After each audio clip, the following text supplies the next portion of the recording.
والله براينا اگر ايما روشتمان جوان نبي خو اقدارا من ناجم ايمان دار ايمان اگر روشت اخلاق جار روشت بريتيه لنرمونياني لسرخوي لتبعت خوشي لقصة خوشي لا هاتو شو كردني خلق لسلام كردن لخلق اما الروشت ها پیغمبر صلى الله عليه وسلم افرمي اگر بينيت سلامي ليبكا اما كمترين اخلاقي مسلمان گەیشت بە برای مسلمانی زۆر بڕوخۆشی سەلامی لێ بکە براینە ئەگە ئیسەیەکێ گەیشت پێت بەری کردە ئەو لاوە سەلامی لێت نەکرد توخوا چەنێ پێت ناخۆشە چۆنێ تێک ئەچی لەوە ئەچێ یەک تاق تۆ هەر بەس لە دڵ تۆ خەفەت بخۆیت و ئەو کابرایە لەبەر چاوت بکەفێ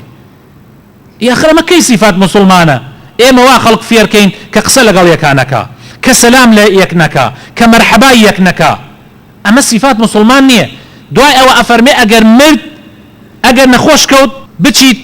سەردانی بکەی چەندێ ئێمە ئەم سیفەتمان تایە ئەگەر کەسێک وەفاتی کرد بڕۆین بۆ نوێژ لەسەر جەنازەکەی بکەین و شوێنی جەنازەکەی بکەوین ئەگەر پژمی پژمین یعنی پژمین کەمترین شتە کە بەڵگەیە کە تقریبا ئەو کابرایە نەخۆشە یەکسەر تو دوعای بۆ کە ئەڵێی یەرحەموکە الله پێغەمبەر صلی الله علیه وسلم لەمەوە فێرمانەکە ئیتر گەورەترین شت بەردەوام تۆ گەورەترین دوعای بۆکەی های لەگەڵیا یارمەتی ئەدەی یعنی کەمترین شت مسلمانە ئەگەر پژمی تۆ ئەبێ بڵێ یەرحەموکە الله ئەمە کەمەکەیە پێغەمبەر فێر کەمەکەمانەکە ئیتر زۆرەکە ئەبێ خۆت بیزانی ئەگەر مسلمانێ لێی قەوما ئەبێ هەمومان یارمەتی بدەین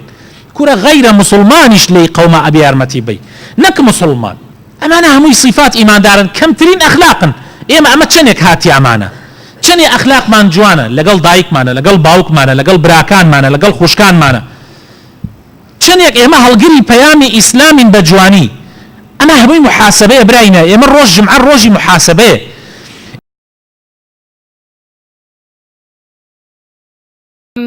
ألم تر كيف ضرب الله مثلا كلمة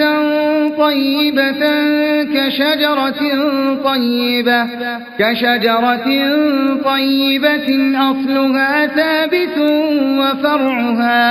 وفرعها في السماء